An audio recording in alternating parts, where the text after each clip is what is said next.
So we just arrived in Ada, where we are on a field trip with the International Fund for Agri-Development, and we'll be visiting some few farms which are run by very young entrepreneurs and farmers here in the Ada community. So they've got a few superstar influencers, including Mr. Eazi, Guilty Beats, to come and experience what is happening in this community, and also to amplify the message of getting more young Africans into agriculture. So stick and stay. Let's see how it goes.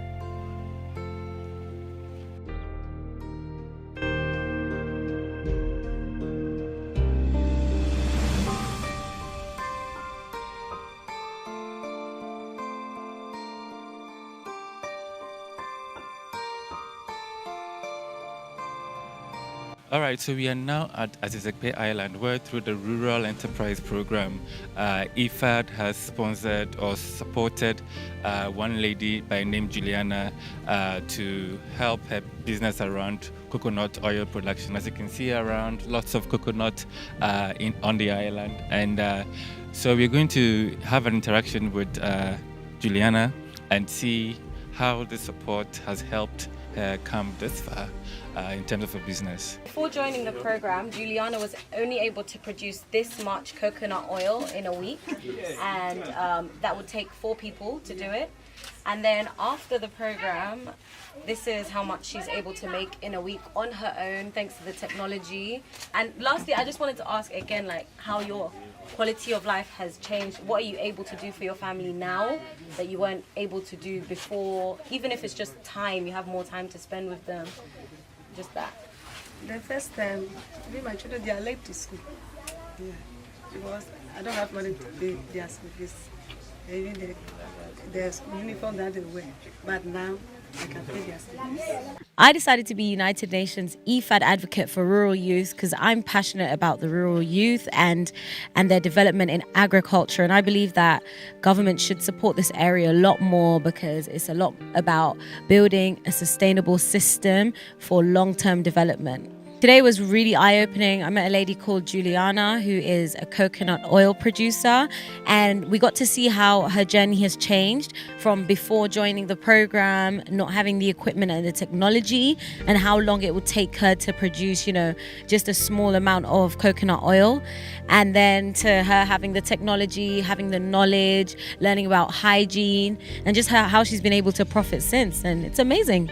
And for me, the reason I got on this campaign is that growing up, nobody ever told us about agriculture. Nobody ever told us that there was opportunity in agriculture. Nobody ever told us that the only way to have food security was through agriculture. Nobody ever told us that instead of sitting at home looking for a job, we could just start planting in our backyard. Nobody ever told us that, when our grandma go to the farm to pick up yam and cassava and turn it to gari, nobody ever told us that business could scale and become something that will not only feed ourselves, our families, our nation, but could also make us rich and ensure that our generation escape poverty swiftly. And that's why I'm here, because my fans are predominantly youths from ages 13 up until 26, some in their 50s though, but majorly 13 to 26, and we don't know. And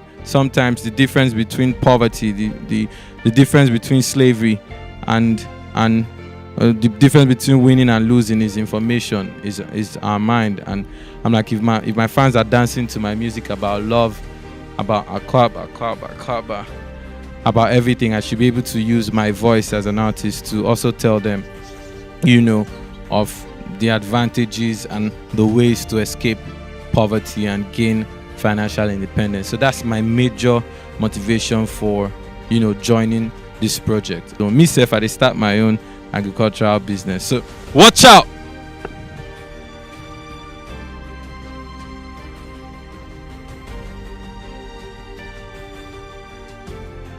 Now what first I haven't known, now I've known that things.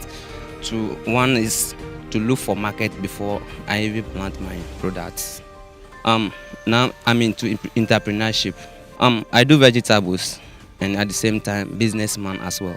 Now I can go and sell, or I can farmers. I can be on a farm, and the buyers will come to me street and come and buy from the farm. They help me a lot, and they be giving me advice about what I will do before I will go forward more. They have changed my life a lot. It's like that is what I will say first. First, now I'll plant before I'll go and look for markets. So I have tomatoes, green pepper, and local pepper. We've been very impressed. The REP, Rural Enterprises Program, which is supported by IFAD, has been very successful. We're meeting a lot of dynamic young entrepreneurs. They're very hardworking, they're very ambitious, and I think that's the main message we're trying to say, is that these are the young people we need to be investing in, but they need support, they need training, they need access, they need services if they're going to be able to take it to the next level.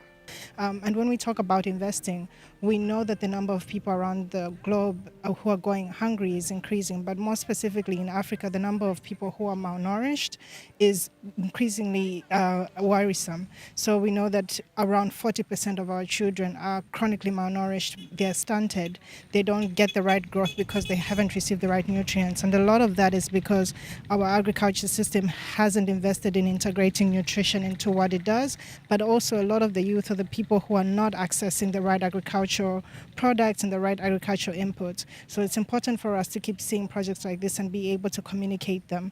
And I call on governments to really put attention to it.